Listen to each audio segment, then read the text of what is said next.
ಕೃಷಿರಂಗ ಕಾರ್ಯಕ್ರಮ ಕೇಳುವಂತಹ ಎಲ್ಲ ರೈತ ಬಾಂಧವರಿಗೆ ಶರಣು ಶರಣಾರ್ಥಿಗಳು. ರೈತ ಬಾಂಧವರೇ, ಇಂದಿನ ಕೃಷಿರಂಗ ಕಾರ್ಯಕ್ರಮದಲ್ಲಿ ಕೇಳೋಣ ಜಿಲ್ಲೆಯಲ್ಲಿ ಮಳೆ ಪರಿಸ್ಥಿತಿ ಮತ್ತು ಮುಂಗಾರು ಹಂಗಾಮಿಗೆ ಕೃಷಿ ಇಲಾಖೆಯಿಂದ ಸಿದ್ಧತೆ ಹಾಗೂ ಯೋಜನೆಗಳು ಕುರಿತು ಕೃಷಿ ಇಲಾಖೆಯ ಜಂಟಿ ನಿರ್ದೇಶಕಿ ದೇವಿಕಾ ಆರ್ ಅವರೊಂದಿಗಿನ ಸಂದರ್ಶನವನ್ನು. ಇವರನ್ನು ಸಂದರ್ಶಿಸಲಿದ್ದಾರೆ ಡಾಕ್ಟರ್ ವಿಜಿ ಬಾವಲತ್ತಿ.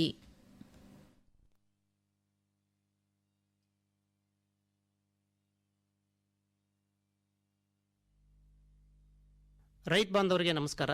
ರೈತ ಬಾಂಧವರು, ಇವತ್ತಿನ ಒಂದು ಕಾರ್ಯಕ್ರಮದಲ್ಲಿ ರಾಯಚೂರು ಜಿಲ್ಲೆಯಲ್ಲಿ ಮುಂಗಾರು ಹಂಗಾಮಿನ ಸಿದ್ಧತೆ ಮತ್ತು ಕೃಷಿ ಇಲಾಖೆಯ ಒಂದು ಯೋಜನೆಗಳು, ಕೃಷಿ ಇಲಾಖೆ ಯಾವ ರೀತಿ ರೈತರಿಗಾಗಿ ಸಿದ್ಧವಾಗಿದೆ ಅಂತಕ್ಕಂಥ ಕೆಲವೊಂದಿಷ್ಟು ವಿಚಾರವನ್ನು, ಜಿಲ್ಲೆಯಲ್ಲಿ ಮಳೆ ಬೆಳೆಯ ಪರಿಸ್ಥಿತಿ ಮತ್ತು ಬಿತ್ತನೆಯ ಒಂದು ಸ್ಥಿತಿಗತಿ ಜಿಲ್ಲೆಯಲ್ಲಿ ಹೇಗಿದೆ, ರೈತರು ಸದ್ಯದ ಪರಿಸ್ಥಿತಿಯಲ್ಲಿ ಏನೆಲ್ಲ ಒಂದು ಕೃಷಿ ಚಟುವಟಿಕೆಗಳು ಸಲಹೆಗಳನ್ನು ಇಲಾಖೆ ಕೊಡ್ತಾ ಇದೆ ಅಂತಕ್ಕಂಥ ವಿಚಾರವಾಗಿ ನಮ್ಮ ರೈತರಿಗೆ ಮಾಹಿತಿಯನ್ನು ನೀಡಲಿಕ್ಕೆ ನಮ್ಮ ಜೊತೆ ಇವತ್ತು ರಾಯಚೂರು ಜಿಲ್ಲೆಯ ಕೃಷಿ ಇಲಾಖೆಯ ಜಂಟಿ ಕೃಷಿ ನಿರ್ದೇಶಕಿ ಶ್ರೀಮತಿ ದೇವಿಕಾ ಆರ್ ಅವರು ನಮ್ಮೊಂದಿಗಿದ್ದಾರೆ. ಅವರಿಂದ ಈ ವಿಚಾರವಾಗಿ ಇವತ್ತಿನ ಕಾರ್ಯಕ್ರಮದಲ್ಲಿ ಮಾಹಿತಿಯನ್ನು ಮಾಡ್ಕೊಳ್ಳೋಂಥ ಕಾರ್ಯಕ್ರಮಕ್ಕೆ ಸ್ವಾಗತ ಮೇಡಮ್. ತಮಗೆ ಹೇಳಿ, ಮೊದಲನೇದಾಗಿ ಮುಂಗಾರು ಹೇಗೆ ಅನಿಸ್ತದೆ ಈ ಸಲ ಜಿಲ್ಲೆಯಲ್ಲಿ? ಮಳೆ ಅದು ಎಷ್ಟೆಷ್ಟು ಪ್ರಮಾಣದಲ್ಲಿ ಆಗಿದೆ, ಯಾವ್ಯಾವ ತಾಲೂಕುಗಳಲ್ಲಿ ಸ್ಥಿತಿಗತಿ ಹೇಗಿದೆ ಅಂತೀರಿ ಮಳೆ ಬಗ್ಗೆ? ಎಲ್ಲ ರೈತ ಬಾಂಧವರಿಗೂ ನಮಸ್ಕಾರ. ರಾಯಚೂರು ಜಿಲ್ಲೆ ಕೃಷಿ ಇಲಾಖೆ ಈ ಸಾರಿ ನಮ್ಮಲ್ಲಿ ಏನಾಗಿದೆ ಅಂದರೆ ಮುಂಗಾರು ಅಂತ ಮಳೆ ತುಂಬ ಚೆನ್ನಾಗಿದೆ. ಹೇಳ್ಬೇಕಂದ್ರೆ ನಮಗೆ ಫಸ್ಟ್ ಜೂನಿಂದ ಈಗೇನು 13 ಜೂನ್ ಇದೆ ಅಷ್ಟರಲ್ಲೂ 187% ಅಷ್ಟು ಎಕ್ಸಸ್ ಮಳೆ ಆಗಿದೆ. ಎಲ್ಲ ತಾಲೂಕುಗಳಲ್ಲೂ ಸಹ 56%ಇಂದ 240-253% ತನಕ ಹೆಚ್ಚಿಗೆ ಮಳೆ ಆಗಿರೋದು ನಮ್ಮಲ್ಲಿ. ಹೈಯೆಸ್ಟ್ ಇದೆ ಸನ್ಫ್ಲವರಿಗೆ, ಸೂರ್ಯಕಾಂತಿಗೆ, ಅದರಿಂದಾನೇ ಏರಿಯಾ ಕಮ್ಮಿ ಆಗಿದೆ ನಮ್ಮಲ್ಲಿ. ಮತ್ತೆ ಲೇಟ್ ರೈನ್ಫಾಲ್ ಆಗಿರೋದ್ರಿಂದಾನು ಇದು ಒಂದು ಕಾರಣ. ನಮ್ಮಲ್ಲಿ ಪ್ರತಿ ವರ್ಷ ಶುರು ಆಗ್ತಾ ಇದ್ದಿದ್ದು ಮುಂಗಾರು ಜೂನ್ ಫಸ್ಟ್ ವೀಕಿಂದ ಸೀಡ್ಸ್ ತಗೊಳಕ್ ಬರ್ತಿದ್ವಿ. ಬಟ್ ಈ ವರ್ಷ ಮೇ 23-24 ಮಳೆ ಆಗಿದ್ರಿಂದ ನಮ್ಮ ಸೀಡ್ ಡಿಸ್ಟ್ರಿಬ್ಯೂಷನ್ 1-2 ವೀಕ್ಸ್ ಅಂದ್ರೆ ಜೂನ್ ಫಸ್ಟ್ ವೀಕ್ ಅಲ್ಲೇ ಮುಗ್ದೋಗಿದೆ. ಹೆಚ್ಚಿನ ಬೇಡಿಕೆ ಯಾವ ಒಂದು ಬಿತ್ತನೆ ಬೀಜಕ್ಕಿದೆ ಅಂದ್ರೆ ತೊಗರಿಗೆ.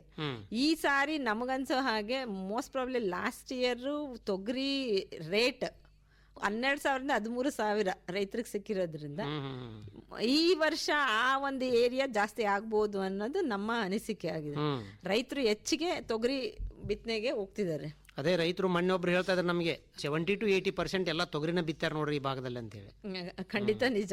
ಯಾಕೆ ಅಂದ್ರೆ ಹತ್ತಿ 2 ವರ್ಷದ ಹಿಂದೆ ಆ ರೀತಿ ರೇಟ್ ಇತ್ತು, ಒಂದು 12,000 ಹೋಗಿತ್ತು. ಅವಾಗ ಲಾಸ್ಟ್ ಇಯರ್ ಹತ್ತಿದು ಏರಿಯಾ ಜಾಸ್ತಿ ಆಗಿತ್ತು. ಬಟ್ ಈ ವರ್ಷ ನನಗನ್ಸೋ ಮಟ್ಟಿಗೆ ತೊಗರಿ ಒಂದು ಏರಿಯಾ ಜಾಸ್ತಿ ಆಗೋ ಸಂಭವ ಇದೆ. ಮತ್ತೆ ನಾವು ಈ 24-25ನೇ ಸಾಲ ಮುಂಗಾರು ಹಂಗಾಮಿಗೆ ಒಂದು 5,56,000 ಹೆಕ್ಟೇರ್ ಪ್ರದೇಶನ ಗುರಿಯಾಗಿ ಹೊಂದಿದ್ದೀವಿ ನಮ್ಮ ರಾಯಚೂರು ಜಿಲ್ಲೆಯಲ್ಲಿ. 5,56,000 ಹೆಕ್ಟೇರ್ ಪ್ರದೇಶ, ಎಲ್ಲಾ ಬೆಳೆಗಳು ಸೇರಿ ನೀರಾವರಿ ಆಗಿರ್ಬೋದು, ಖುಷ್ಕಿ ಆಗಿರ್ಬೋದು, ಎಲ್ಲಾ ಬೆಳೆ ಸೇರಿ. ಇದರಲ್ಲಿ ನಮಗೆ ನೀರಾವರಿಯಲ್ಲಿ ಬರುವಂತದ್ದು ಮೇಜರ್ ಭತ್ತ. 1,85,000 ಹೆಕ್ಟೇರ್ ಪ್ರದೇಶದಲ್ಲಿ ಭತ್ತ ಬರುತ್ತೆ. ನಮಗೆ ಭತ್ತ ರಿಕ್ವೈರ್ಮೆಂಟ್ ಬರೋದಂದ್ರೆ ಈ ಮಂತ್ ಎಂಡಿಗೆ ನಮ್ಮಲ್ಲಿ ಭತ್ತ ಮತ್ತೆ ತೊಗರಿ, ಸಜ್ಜೆ, ಮುಸ್ಕಿನ್ ಜೋಳ ಮತ್ತೆ ಸೂರ್ಯಕಾಂತಿ ಎಲ್ಲಾ ಬೀಜಗಳನ್ನು ನಾವು ರೈತ ಸಂಪರ್ಕ ಕೇಂದ್ರಗಳ ಮೂಲಕ ಕೊಡ್ತಾ ಇದೀವಿ. ಹೆಸರು ಕೊಡ್ತಿದ್ದೀವಿ. ಬಟ್ ರೈತರು ಹೆಚ್ಚಿನ ಬೇಡಿಕೆ ಬರೀ ತೊಗರಿಗೆ ಬರ್ತಾ ಇದ್ದಾರೆ. ಸೂರ್ಯಕಾಂತಿಗೆ ಈ ವರ್ಷ ಕಡಿಮೆ ಆಗಿದೆ ಅವ್ರ ಬೇಡಿಕೆ. ಏರಿಯಾ ಮೋಸ್ಟ್ಲಿ ಈ ಸಾರಿ ಕಡಿಮೆ ಬರುತ್ತೆ ಅನ್ಸುತ್ತೆ ಸೂರ್ಯಕಾಂತಿದು. ಆಮೇಲೆ ಈ ಎಲ್ಲಾ ನಾವು ಬಿತ್ತನೆ ಬೀಜಗಳನ್ನು ನಮ್ಮ ರೈತ ಸಂಪರ್ಕ ಕೇಂದ್ರಗಳ ಮೂಲಕ ರೈತರಿಗೆ ಸಬ್ಸಿಡಿ ಅಲ್ಲಿ ಕೊಡ್ತಾ ಇದೀವಿ. ಈಗ ಆಲ್ರೆಡಿ ಒಂದು 75% ಅಷ್ಟು ಸೀಡ್ ಡಿಸ್ಟ್ರಿಬ್ಯೂಷನ್ ಮುಗ್ದೇ ಹೋಗಿದೆ. ಆಮೇಲೆ ಈಗ ನಮ್ಮಲ್ಲಿ ಸೋಯಿಂಗ್ ತೊಗರಿ ಅಂತೂ ಬಿತ್ತನೆ ಆಗ್ಬಿಟ್ಟಿದೆ. ಹೈಯೆಸ್ಟ್ ಬಿತ್ತನೆ ಆಗಿರೋದಂದ್ರೆ ಲಿಂಗಸೂಗೂರು ತಾಲೂಕೆ, ಅಲ್ಲಿ 47% ಬಿತ್ತನೆ ಕಾರ್ಯ ಮುಗ್ದೇ ಹೋಗಿದೆ. ಇನ್ನ ಉಳಿದಂತೆ ನಮ್ಮ ಬೇರೆ ಬೇರೆ ತಾಲೂಕುಗಳಲ್ಲಿ ಒಂದು 13% ಹಿಂಗೆ ಎಲ್ಲಿ ಭತ್ತ ಜಾಸ್ತಿ ಬರುತ್ತೋ ಅದು ನಮಗೆ ಜುಲೈಯಿಂದ ಸ್ಟಾರ್ಟ್ ಆಗುತ್ತೆ. ಜುಲೈಯಿಂದ ಆಗಸ್ಟ್ ತನಕ ನಮಗೆ ಟ್ರಾನ್ಸ್ಪ್ಲಾಂಟಿಂಗ್, ನಾಟಿ ಮಾಡೋದು, ಈಗ ಮಡಿ ಸಸಿ ಮಡಿ ಮಾಡ್ಕೊಳ್ತಾ ಇದ್ದಾರೆ. ಸೊ ಅದ್ರದ್ದು ಪ್ರಿಪರೇಷನ್ ನಡೀತಿದೆ.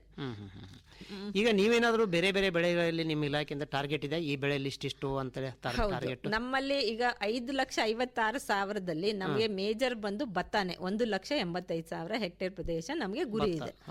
ನೆಕ್ಸ್ಟ್ ನಮಗೆ ಹತ್ತಿ, ಅದು 1,45,000 ಹೆಕ್ಟೇರ್ ಪ್ರದೇಶದಲ್ಲಿ ಗುರಿ ಹೊಂದಿದ್ದೀವಿ. ಹಾಗೆ ನಮ್ಗೆ ನೆಕ್ಸ್ಟ್ ಹೋಗ್ಬೇಕಂದ್ರೆ ತೊಗರಿ 1,43,000 ಹೆಕ್ಟೇರ್ ಪ್ರದೇಶ ನಮಗೆ ಗುರಿ ಇದೆ. ಹಾಗೆ ಸಜ್ಜೆ 40,000 ಹೆಕ್ಟೇರ್ ಪ್ರದೇಶ. ಇವು ನಮ್ಮ ಮೇಜರ್ ಕ್ರಾಪ್, ಈ ಜಿಲ್ಲೆಯ ಮೇಜರ್ ಕ್ರಾಪ್ ತೊಗರಿ, ಸಜ್ಜೆ, ಹತ್ತಿ ಮತ್ತೆ ಭತ್ತ. ಈ 4 ಮತ್ತೆ ಸ್ವಲ್ಪ ಸ್ವಲ್ಪ ಅಲ್ಲಲ್ಲಿ ಹಲಸಂದೆ, ಹೆಸರು, ಉದ್ದು, ಉರುಳಿ ಈ ತರದ್ದು ಮತ್ತೆ ಸ್ವಲ್ಪ ನವಣೆ ಅಥವಾ ಇನ್ನು ಬೇರೆ ಮಿಲ್ಲೆಟ್ಸ್ಗಳು ಬರ್ತವೆ. ನಮ್ಮಲ್ಲಿ ಮೆಕ್ಕೆಜೋಳನು ತುಂಬಾ ಕಡಿಮೆ ಏರಿಯಾ ಇದೆ. ಈ ಹೈಬ್ರಿಡ್ ಜೋಳನು ಕಡಿಮೆ ಏರಿಯಾನೇ ಬರುತ್ತೆ. ಮುಂಗಾರಲ್ಲಿ ನಮ್ಗೆ, ಹಿಂಗಾರಲ್ಲಿ ಜಾಸ್ತಿ ಬರುತ್ತೆ ಜವಾರಿ, ಹಿಂಗಾರಿ ಜೋಳ. ಈಗ ಮತ್ತೊಂದು ಈ ಸಿರಿಧಾನ್ಯಗಳ ಬಗ್ಗೆ ಏನಾದರೂ ಬೀಜಗಳ ಲಭ್ಯತೆ, ಸಿರಿಧಾನ್ಯಕ್ಕೆ ಆದ್ಯತೆ ಜಾಸ್ತಿ ಇದೆ ಮತ್ತು ಸಿರಿಧಾನ್ಯ ಒಂದು ಯೋಜನೆ ಇತ್ತು ಇಲಾಖೆಯಲ್ಲಿ. ಹೌದು, ಸಿರಿಧಾನ್ಯಗಳನ್ನ ಇಲಾಖೆ ಮೂಲಕ ಯಾವ್ದು ಸಬ್ಸಿಡಿಯಲ್ಲಿ ಕೊಡೋದಿಲ್ಲ ನಾವು. ಯೂನಿವರ್ಸಿಟಿಯಲ್ಲಿ ಯಾವ್ದಾದ್ರು ಇಂಪ್ರೂವ್ಡ್ ವೆರೈಟೀಸ್ ಅಲ್ಲ, ಸಿರಿಧಾನ್ಯವನ್ನ ಬೆಳೆಯುವಂತ ರೈತರಿಗೆ ಪ್ರೋತ್ಸಾಹವಾಗಿ ಪ್ರೋತ್ಸಾಹಧನ ಅಂದ್ರೆ ನಮ್ಮಲ್ಲಿ NFSML ಮಿಲ್ಲೆಟ್ಸ್ಗೆ ನಾವು ಅಂದ್ರೆ ಈ ಒಂದು ಮಿಲ್ಲೆಟ್ಸ್ ಅಂತ ಪ್ರೋಗ್ರಾಮ್ ಅಲ್ಲೇನೆ 6,000 ರೂಪಾಯಿ 1 ಹೆಕ್ಟೇರ್ಗೆ ನಾವು ಕೊಡ್ತೀವಿ. ಯಾವ ರೀತಿ ಕೊಡ್ತೀವಿ ಅಂದ್ರೆ ನಾವು ಕ್ರಾಪ್ ಸರ್ವೆ ಮಾಡ್ತೀವಿ ಪ್ರತಿ ವರ್ಷನ. ಆ ಮುಂಗಾರು ಕ್ರಾಪ್ ಸರ್ವೆಯಲ್ಲಿ ಅದ್ರಲ್ಲಿ ಏನಾದ್ರೂ ಮಿಲ್ಲೆಟ್ಸ್ ಅಂತಾನೆ ಅಂದ್ರೆ ಸಿರಿಧಾನ್ಯ ಅಂತ ಮೆನ್ಷನ್ ಆಗಿದ್ರೆ, ನವಣೆ ಆಗಿರ್ಬೋದು, ಯಾವ್ದಾದ್ರು ಬರಗು, ಹಾರಕ, ಯಾವ್ದಾದ್ರು ಅಂತದನ್ನ ನಾವು ಮೆನ್ಷನ್ ಮಾಡಿ ಅವರ ಅಕೌಂಟಿಗೆ DBT ಮಾಡ್ತೀವಿ. 1 ಹೆಕ್ಟೇರ್ಗೆ 6,000 ರೂಪಾಯಿನ. ಅದೇನು ರೈತರು ಇಲಾಖೆಯಲ್ಲಿ ನೋಂದಾವಣಿ ಮಾಡ್ಕೋಬೇಕಾ, ನಾವು ಹಾಕಿದೀವಿ ಅಂತ ಹೇಳಿ? ಇಲ್ಲ, ನೋಂದಾವಣಿ ಏನು ಇಲ್ಲ. ನಾನಲ್ಲ, ಕ್ರಾಪ್ ಸರ್ವೆಯಲ್ಲಿ ಮೆನ್ಷನ್ ಆಗಿರ್ಬೇಕು ಇದು ಮಿಲ್ಲೆಟ್ ಕ್ರಾಪ್ ಅಂತ, ನವಣೆ ಅಂತ ನಾವು ಏನೋ ಆಗಿದ್ರೆ ಆ ರೈತರಿಗೆ ಡೈರೆಕ್ಟ್ FID ತಗೋತಾರೆ, ಡೈರೆಕ್ಟ್ ಅವ್ರ ಅಕೌಂಟಿಗೆ ಬರುತ್ತೆ. ಅವ್ರು ಯಾವ್ದು ಅಪ್ಲೈ ಮಾಡೋ ಅಗತ್ಯ ಇಲ್ಲ. ಈಗ ಬೀಜವನ್ನ ಯಾವ ರೀತಿ ರೈತರಿಗೆ ಸಬ್ಸಿಡಿ ದರದಲ್ಲಿ ಕೊಡ್ತಾ ಇದೆ ಇಲಾಖೆ? ಸಬ್ಸಿಡಿ ಅಂದ್ರೆ ಈಗ ಒಂದೊಂದು ಕ್ರಾಪ್ಗೆ ಒಂದೊಂದ್ ತರ ಸಬ್ಸಿಡಿ ಇದೆ. ಅದು 50% ಸಬ್ಸಿಡಿನೇ ಅಂತ ಹೇಳ್ತಾರೆ. ಮತ್ತೆ 75% ನಮ್ಮ SC ST ಫಾರ್ಮರ್ಸಿಗೆ ಇದೆ. ಬಟ್ ಅದು ಪರ್ ಕೆಜಿ ಕ್ಯಾಲ್ಕುಲೇಟ್ ಮಾಡ್ತಾರೆ. L1 ರೇಟ್ಗೆ ಪರ್ ಕೆಜಿ ಕ್ಯಾಲ್ಕುಲೇಟ್ ಮಾಡಿದಾಗ ಬೇರೆ ಬೇರೆ ಕ್ರಾಪ್ಗಳಿಗೆ ಬೇರೆ ಬೇರೆ, ಒಂದು ಭತ್ತಕ್ಕೆ ಬೇರೆ ರೇಟ್ ಇದೆ, ತೊಗರಿಗೆ ಬೇರೆ ರೇಟ್ ಇದೆ, ಸಜ್ಜೆಗೆ ಆತರ ಸಬ್ಸಿಡಿ ರೇಟ್ ಇದನ್ನು ಡಿಫರ್ ಆಗತ್ತೆ. ಅಂದ್ರೆ ಜನರಲ್ ದವರಿಗೆ 50% ಸಬ್ಸಿಡಿ, SC ST ಗೆ 75%. ಅದಕ್ಕೇನು ಕಂಡೀಷನ್ಸ್ ಏನಿದಾವೆ, ಏನೇನು ದಾಖಲಾತಿ ಕೊಡಬೇಕು ಅಂದ್ರೆ FID ನಂಬರ್ ಅವರಿಗೆ ಗೊತ್ತಿರಬೇಕು. ಹೌದು, ಇಲ್ಲ ಅಂದ್ರೂ FID ಗೊತ್ತಿಲ್ಲ ಅಂದ್ರೆ ಅವ್ರ ಪಹಣಿ ತಂದು ಅಲ್ಲಿ ಚೆಕ್ ಮಾಡ್ಕೊಂಡು, ಒಟ್ನಲ್ಲಿ ಎಲ್ಲವೂ ಆನ್ಲೈನ್ ಅಲ್ಲೇ ಆಗ್ತಿದೆ. ನಮ್ಮ ಸೀಡ್ MIS ಅಂತಾನೆ ಮಾಡ್ತಾರೆ. QR ಕೋಡ್ಗಳನ್ನ ಎಲ್ಲ ಬ್ಯಾಗ್ಗಳ ಮೇಲೆ ಹಚ್ಚಿ ಅದರ ಪ್ರಕಾರನೇ ಆನ್ಲೈನ್ ಎವ್ರಿಥಿಂಗ್. ಅವರು FID ನಂಬರ್ ಹೇಳಿದ್ರೆ ಸಾಕು ಅಂತ ರೈತರಿಗೆ ಇಮಿಡಿಯೇಟ್ ಆಗಿ ಬೇಸ್ಡ್ ಆನ್ ಅವ್ರ ಏರಿಯಾ ಏನಿದೆ ಅದ್ರ ಮೇಲೆ ಅವ್ರಿಗೆ ಏನೇನ್ ಬೇಕು ಆ ರೀತಿ ನಾವು ಕೊಡ್ತೀವಿ. ರೈತರಿಗೆ ನಾವು 5 ಹೆಕ್ಟೇರ್ 5 ಎಕರೆ ತನಕ ಅಂದ್ರೆ 2 ಹೆಕ್ಟೇರ್ಗೆ ಸಬ್ಸಿಡಿಯನ್ನ ಕೊಡ್ತೀವಿ. ಅದಕ್ಕಿಂತ ಜಾಸ್ತಿ ಇಲ್ಲ. ಸಣ್ಣ, ಅತಿ ಸಣ್ಣ ರೈತರಿಗೆ ಅಂತ. ಸೊ ಅದಕ್ಕೋಸ್ಕರ ಆ ರೈತರಿಗೆ ಮಾತ್ರ ಇದರಲ್ಲಿ ಪ್ರಾವಿಷನ್ ಇದೆ. ಇನ್ನೊಂದು ರೈತರ ಬೇಡಿಕೆ ಅಂತಂದ್ರೆ ಹತ್ತಿ ಬೀಜವನ್ನು ಸಹ ನಮಗೆ ಇಲಾಖೆಯಿಂದ ಕೊಡ್ರಿ ಅಂತ ಬಹಳಷ್ಟು ವರ್ಷದಿಂದ ಕೇಳ್ತಿದ್ದಾರೆ. ಇದು ಏನು ಪ್ರಗತಿ ನಡೆದಿದೆ, ಏನಾದ್ರು ಚಿಂತನೆಗಳು? ಇಲ್ಲಿ ಏನಾಗುತ್ತೆ ಅಂದ್ರೆ, ಈ ಆಕ್ಚುಲಿ ಹತ್ತಿ ಮೊದ್ಲು ಹೈಬ್ರಿಡ್ಸ್ ಬರ್ತಾ ಇತ್ತು, ಬಟ್ ಈಗ BT ಕಾಟನ್ ಅಂತ ಬಂದಿದೆ. ಇವೆಲ್ಲವನ್ನು ಪ್ರೊಡ್ಯೂಸ್ ಮಾಡೋರು ಪ್ರೈವೇಟ್ ಕಂಪನೀಸ್ ಇಂದಾನೆ. ಸೊ ಸರ್ಕಾರದ ಮಟ್ಟದಲ್ಲಿ ಈ ತರದ ಒಂದು ಯಾವ್ದೂ ಇಲ್ಲಿವರೆಗೂ ಸಹ ಇಲ್ಲ. ಅಂದ್ರೆ ಥ್ರೂ ಡಿಪಾರ್ಟ್ಮೆಂಟೇ ಅದನ್ನ ಡಿಸ್ಟ್ರಿಬ್ಯೂಟ್ ಮಾಡಬೇಕು ಅನ್ನೋದು ಇಲ್ಲಿ ತನಕ ಯಾವ ಯೋಚನೆನೂ ಇಲ್ಲ ಸದ್ಯಕ್ಕೆ. ಎಲ್ಲವೂ ನಮ್ಮ ಪ್ರೈವೇಟ್ ಡೀಲರ್ಸ್ ಏನಿದ್ದಾರೆ ಜಿಲ್ಲೆಯಲ್ಲಿ, ಅವ್ರ ಮೂಲಕನೇ ಅದು ಸೇಲ್ಸ್ ಆಗತ್ತೆ. ಪ್ರತಿ ವರ್ಷನ ರೈತರು ಹೇಳೋದು ಬೀಜ ಸ್ವಲ್ಪ ಲೇಟ್ ಆಗಿ ಬರ್ತಾವ್ರಿ ರೈತ ಸಂಪರ್ಕ ಕೇಂದ್ರ. ಆದ್ರೆ ಈ ವರ್ಷ ಆಶ್ಚರ್ಯ, ಬೀಜಗಳು ಬಹಳಷ್ಟು ಬೇಗ ಬಂದ್ಬಿಟ್ಟಿದೆ. ಆಮೇಲೆ ನೀವ್ ಹೇಳಿದಂಗೆ ಬೀಜದ ಒಂದು ವಿತರಣೆನೂ ಮುಗಿಯೋ ಹಂತದಲ್ಲಿದೆ ಈಗ. ಹೌದು, ನಮಗೆ ಆಶ್ಚರ್ಯ ಅನಿಸಿದೆ. ಯಾಕೆ ಅಂದ್ರೆ ಆಕ್ಚುಲಿ ಮುಂಗಾರು ಪ್ರಾರಂಭ ಜೂನ್ ಅಲ್ಲಿ ನಮ್ಮಲ್ಲೆಲ್ಲ ಜೂನ್ ಜುಲೈದಲ್ಲಿ ರೈತರು ಸಾಮಾನ್ಯವಾಗಿ ಮಳೆ ಜುಲೈದಲ್ಲಿ ಚೆನ್ನಾಗಿ ಆಗೋದಿಲ್ಲ. ಹೌದು, ಬಟ್ ಈ ಸಾರಿ ಏನಾಯ್ತಂದ್ರೆ ಜೂನ್ 23-22 ಮಳೆ ಸ್ಟಾರ್ಟ್ ಆಯ್ತು. 9ನೇ ತಾರೀಕು ಒಂದ್ ಮಳೆ ಆಯ್ತು, ಮತ್ 12ನೇ ತಾರೀಕು ಒಂದ್ ಮಳೆ ಆಯ್ತು. ಹೀಗೆ ಆಮೇಲೆ 23ರಿಂದ ಒಂದು ಕಂಟಿನ್ಯೂಸ್ ಆಗಿ ಮಳೆ ಬರಕ್ ಶುರು ಆಯ್ತು. ಸೊ ರೈತರು ಇಮಿಡಿಯೇಟ್ ಆಗಿ ಸೀಡ್ ಬೇಕಂದ್ರೆ ನಾವೂನು ಇಲಾಖೆಯಿಂದ, ಆಮೇಲೆ ಸರ್ಕಾರ ಮಟ್ಟದಲ್ಲೂ ಇದೇ ಡೈರೆಕ್ಷನ್ಸ್ ಇದೆ. ಯಾವುದೇ ರೀತಿ ಬೀಜಗಳ ಕೊರತೆ ಆಗದಂತೆ ಸಫಿಶಿಯಂಟ್ ಕ್ವಾಂಟಿಟಿ. ಆಕ್ಚುಲಿ ನಮ್ಗೆ ಇದ್ದಿದ್ದ ಟಾರ್ಗೆಟ್ ತೊಗರಿಯಲ್ಲಿ 1775 ಕ್ವಿಂಟಾಲ್ ಅಷ್ಟೇ. ಬಟ್ ನಮಗೆ ಈಗ ಕೊಟ್ಟಿರೋದು 3300 ಕ್ವಿಂಟಾಲ್ ಕೊಟ್ಟಿದ್ದಾರೆ. ಬೀಜ ಜಾಸ್ತಿ ಡಬಲ್ ಮಾಡಿದ್ದಾರೆ. ಅಂದ್ರೆ ರೈತರಿಗೆ ಯಾವ ಕೊರತೆನೂ ಆಗಬಾರ್ದಂತ ಹೇಳಿ ಹೆಚ್ಚಿಗೆ ನಮ್ಮ ಟಾರ್ಗೆಟ್ ನ ಜಾಸ್ತಿ ಮಾಡೇ ಕೊಟ್ಟಿದ್ದಾರೆ. ಸೊ ಅದರಲ್ಲಿ ನಮ್ಮ ರೈತರಿಗೆ ಇಲ್ಲಿ TS3R ಅಂತ ಒಂದು ವೆರೈಟಿನೇ ಹೆಚ್ಚಿಗೆ ಬೇಡಿಕೆ ಸಲ್ಲಿಸ್ತಾರೆ. ಆ ವೆರೈಟಿನೇ ಸಹ ನಾವು 3300 ಕ್ವಿಂಟಾಲ್ ಅಷ್ಟು ನಾವು ಡಿಸ್ಟ್ರಿಬ್ಯೂಷನ್ ಮಾಡಿದೀವಿ. ರೈತರೊಬ್ರು ಹೇಳ್ತಾ ಇದ್ರು ತೊಗರಿ ಬೀಜಕ್ಕೆ ಸಂಬಂಧಪಟ್ಟಂಗೆ, ಇಲ್ರಿ ಕೃಷಿ ಇಲಾಖೆಯಲ್ಲಿ ಒಂದು ಪಾಕೆಟ್ಗೆ 5 kg ಪಾಕೆಟ್ 750 ರೂಪಾಯಿ, ಹೊರಗಡೆ 1000 ರೂಪಾಯಿ, 708 ರೂಪಾಯಿ ಇವರಿಗೆ, 790 ರೂಪಾಯಿ ಜನರಲ್ ಅವರಿಗೆ. ಭಾಳ ಕಡಿಮೆ ಇದೆ ಸಬ್ಸಿಡಿ. ನಾವೆಲ್ಲ ಅದಕ್ಕಾಗಿ ಒಂದು ಆಳದ ಕೊಟ್ಟು ತೊಗೊಂಡು ಹೋಗ್ಬೇಕು, ಅದು ವೇಸ್ಟ್, ನಮಗೆ ಬಸ್ ಚಾರ್ಜ್ ಎಲ್ಲ ಕಡಿದ್ರೆ ಏನು ಲಾಭ ಇಲ್ಲ ಅಂತಕ್ಕಂಥ ವಿಚಾರ. ಇದು ಸರ್ಕಾರ ಮಟ್ಟದಲ್ಲಿ ಡಿಸೈಡ್ ಆಗಿದೆ. ಸರ್ಕಾರ ಮಟ್ಟದಲ್ಲೂ ಇದು ಚರ್ಚೆ ಆಗಿದೆ. ಆಗ ಹೋಲಿಸಿದಾಗ ಬೇರೆ ರಾಜ್ಯಗಳಿಗೆ ಹೋಲಿಸಿದ್ರೆ ನಮ್ಮ ಜಿಲ್ಲೆಯಲ್ಲೇ ಅಂದ್ರೆ ನಮ್ಮ ರಾಜ್ಯದಲ್ಲೇನೆ ಕಡಿಮೆ ಇದೆ ಸೀಡ್ದು ಪ್ರೈಸ್ ಕಡಿಮೆ ಇದೆ. ಬೇರೆ ಇನ್ನೂ ಜಾಸ್ತಿ ಇದೆ. ಕಳೆದ ವರ್ಷಕ್ಕೆ ಹೋಲಿಸಿದ್ರೆ ಈ ವರ್ಷ ಸ್ವಲ್ಪ ಪರ್ಸೆಂಟೇಜ್ ರೈಸ್ ಮಾಡಿದ್ದಾರೆ. ಯಾಕಂದ್ರೆ ಒಂದು ಆಲ್ಮೋಸ್ಟ್ 5 years ತನಕನೂ ರೇಟ್ ನ ರಿವೈಸ್ ಮಾಡಿರ್ಲಿಲ್ಲ, ಈ ವರ್ಷ ಮಾಡಿದ್ದಾರೆ. ಹಾಗೆ ಬೇರೆ ರಾಜ್ಯಗಳಿಗೆ ಹೋಲಿಸಿದಾಗ ನಮ್ಮ ರಾಜ್ಯದಲ್ಲಿ ರೇಟ್ ಕಡಿಮೆ ಇದೆ. ಇನ್ನೊಂದು ಪ್ರಮುಖವಾದದ್ದು ಬೀಜದ ಜೊತೆ ಈಗ ಮುಖ್ಯವಾಗಿ ಮಣ್ಣಿನ ಫಲವತ್ತತೆನೂ ಅಷ್ಟೇ ಪ್ರಾಮುಖ್ಯತೆ ವಹಿಸ್ತಾ ಇದೆ. ಬೇರೆ ಬೇರೆ ಪೋಷಕಾಂಶಗಳು ಇಲಾಖೆಯಿಂದ ಏನೇನು ಸಿಗ್ತಾ ಇದಾವೆ ರೈತರಿಗೆ?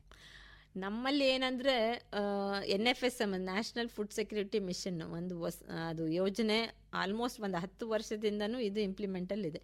ಅದರಲ್ಲಿ ನಾವು ಒಂದು 3000 ಹೆಕ್ಟೇರ್ ಪ್ರದೇಶದಷ್ಟು ಡೆಮಾನ್ಸ್ಟ್ರೇಷನ್ನೇ ಮಾಡ್ತೀವಿ.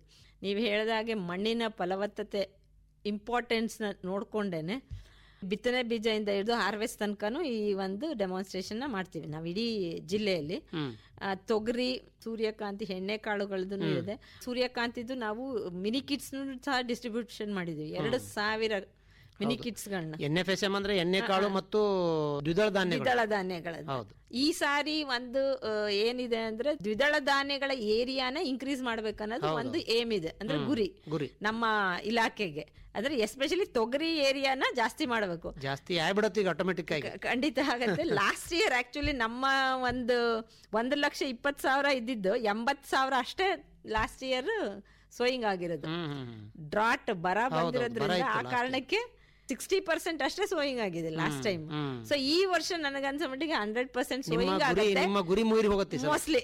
ಏರಿಯಾನು ನಾವು ಗುರಿ ಹಾಕೊಂಡ್ರದಕ್ಕೆ ನಾವು ಬಂದು ತಲುಪ್ತೀವಿ ಅಂತ ಅನ್ಕೊಂಡಿದ್ದೀನಿ ನಾನು. ಸೊ ಈ ಸಾರಿ ಅಂತೂ ತೊಗರಿ ಏರಿಯಾ ಜಾಸ್ತಿ ಆಗತ್ತೆ. ಈಗ ಜಿಪ್ಸಮ್ ಆಯ್ತು, ಜೊತೆಗೆ ಜಿಂಕ್ ಸಲ್ಫೇಟು, ಬೇರೆ ಲಘು ಪೋಷಕಾಂಶಗಳು ಏನ್ ಸಿಗುತ್ತೆ ಅಂತ ತುಂಬಾ ಅದರದ್ದು ರೇಟು ಜಾಸ್ತಿ ಮಾಡ್ಬಿಟ್ಟಿದ್ದಾರೆ. ಇದು ಒಂದು ಡಿಮ್ಯಾಂಡ್ ಮೇಲೆ ಡಿಮ್ಯಾಂಡ್ ಕ್ರಿಯೇಟ್ ಮಾಡ್ಬಿಟ್ಟಿದ್ದಾರೆ. ಇದೇ ಚೆನ್ನಾಗಿರೋದು ವೆರೈಟಿ, ಇದನ್ನೇ ಕೊಡ್ಬೇಕಂತ. ಬಟ್ ನಮಗೆ ಈ ವರ್ಷ ಇದ್ದಿದ್ದು 9,25,000 ಗುರಿ ಇತ್ತು ಪ್ಯಾಕೆಟ್ಸ್ ಕಾಟನ್ ಇದು. ಅದರಲ್ಲಿ US ಅಗ್ರಿ ಸೀಡ್ಸ್ 60,000 ಪ್ಯಾಕೆಟ್ಸ್ ನಮಗ್ ಬಂದಿದೆ. ಅದನ್ನಲ್ದಿರ ಇವರ ಡಿಮ್ಯಾಂಡ್ ನೋಡಿ ಇನ್ನ 6,000 ಹೆಚ್ಚಿಗೆ ಪ್ಯಾಕೆಟ್ಸ್ ಕೊಟ್ಟಿದ್ದಾರೆ. 66,000 ಪ್ಯಾಕೆಟ್ಸ್ ಆನ್ ಡಿಮ್ಯಾಂಡ್ ಮೇಲೆ ಹೆಚ್ಚಿಗೆ ಬಂದಿದೆ. ಅವ್ರು ಏನ್ ಹೇಳ್ತಾರೆ ಕಂಪನಿಯವರು, ಲಾಸ್ಟ್ ಇಯರ್ ಡ್ರಾಟ್ ಆಗಿರೋದ್ರಿಂದ ನಮ್ಮ ಸೌತ್ ಇಂಡಿಯಾದಲ್ಲಿ ಈ ಸೀಡ್ ಪ್ರೊಡಕ್ಷನ್ ಫುಲ್ಲಿ ನಮಗೆ ಏನೂ ಸಿಕ್ಕಿಲ್ಲ. ಸೀಡ್ ಪ್ರೊಡಕ್ಷನ್ ಇಂದ ಸೀಡ್ಸ್ ಎಲ್ಲವೂ ಗುಜರಾತ್ ಇಂದ ಬರ್ತಾ ಇದೆ. ಯಾಕಂದ್ರೆ ಇಲ್ಲಿ ಮಳೆ ಇಲ್ಲದೆ ಇರೋ ಬೀಜೋತ್ಪಾದನೆ ಆಗಿಲ್ಲ. ಸೊ ಅದು ಆ ಸೀಡ್ಸ್ ಎಲ್ಲ ನಾವು ಬೇರೆ ನಾರ್ತ್ ಇಂದಾನೆ ತರಿಸ್ಕೊಂಡು ನಿಮಗೆ ಕೊಡ್ತಾ ಇದೀವಿ. ಇನ್ನ ಎಕ್ಸ್ಟ್ರಾ ಕೇಳಿದ್ರೆ ನಮ್ಮಲ್ಲಿ ಸಪ್ಲೈ ಇಲ್ಲ, ಪ್ರೊಡಕ್ಷನ್ನೇ ಇಲ್ಲ, ಸಪ್ಲೈ ಕೊಡಲಿಕ್ಕೂ ಕಷ್ಟ ಆಗುತ್ತೆ ಅಂತೇಳಿ. ಆದ್ರೂ ನಮ್ಮ ಜಿಲ್ಲೆಗೆ 66,000 ಪ್ಯಾಕೆಟ್ US ಅಗ್ರಿ ಸೀಡ್ಸೇ ಬಂದಿದೆ.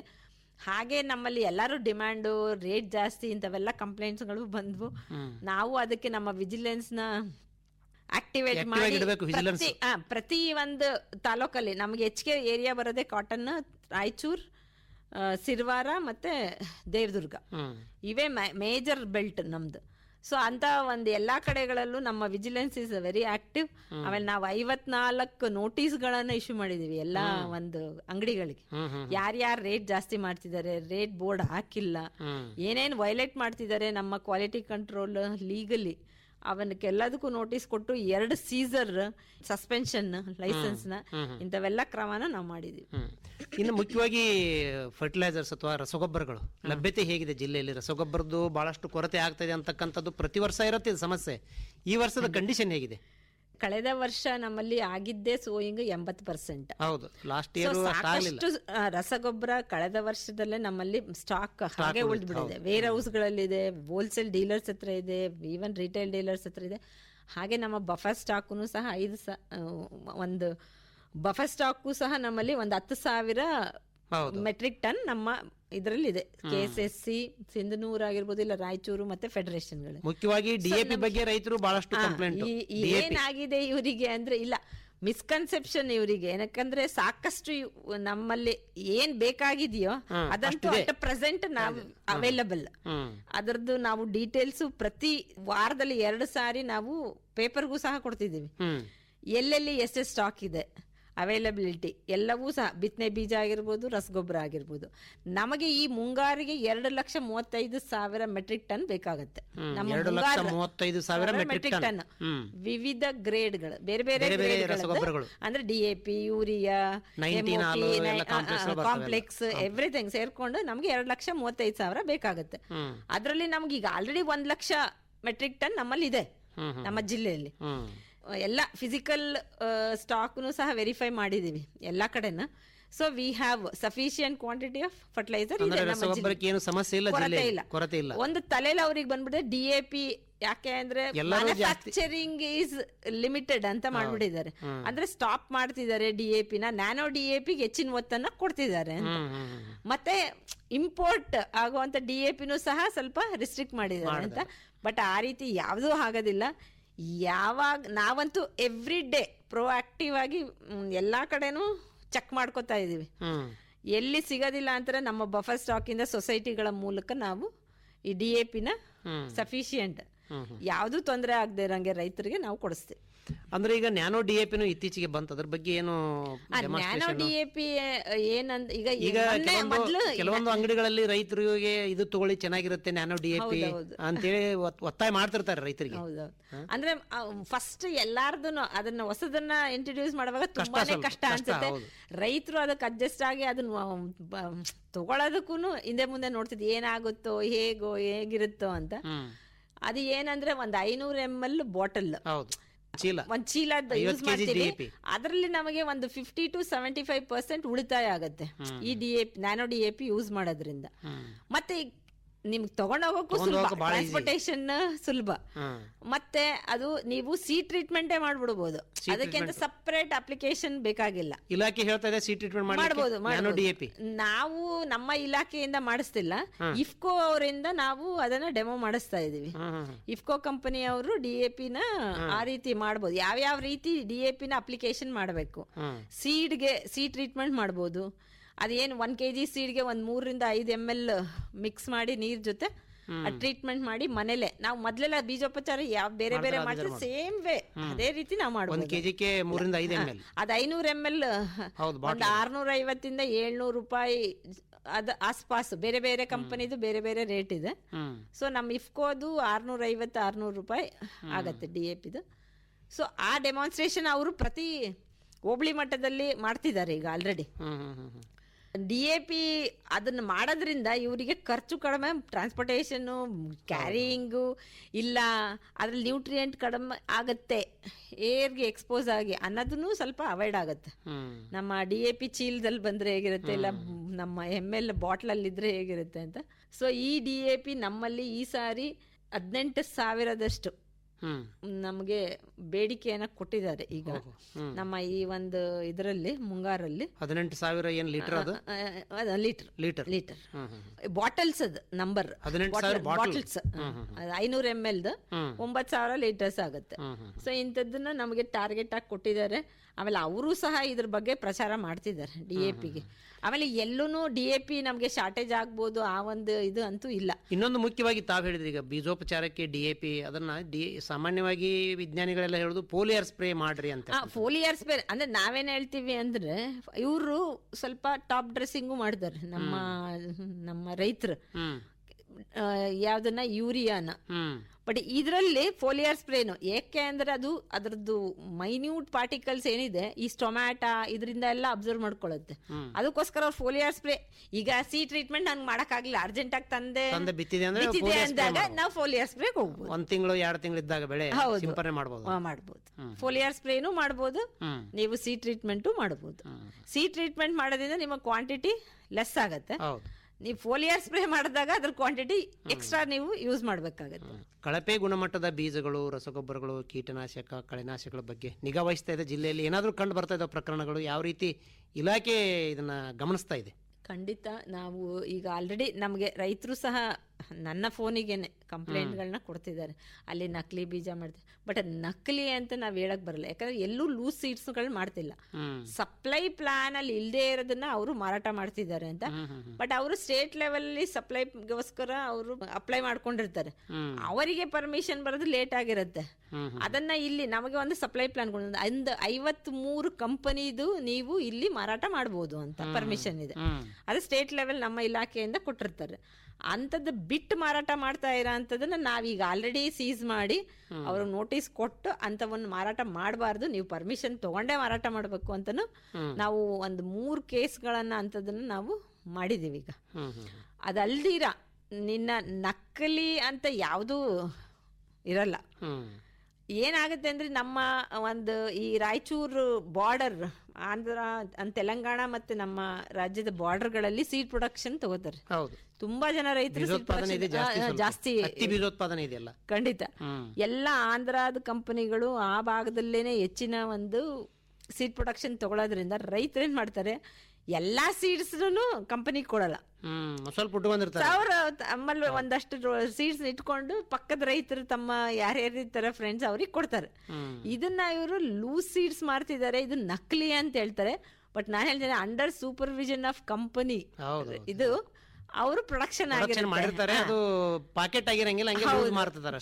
ಖಂಡಿತ ಈ ರೀತಿ ನಾನು ಹೇಳೋದು ಆದಷ್ಟು ಯಾವ್ದು ಒಂದು A grade, B grade, C grade ಅಂತ ಕಂಪನೀಸ್ ಇದೆ.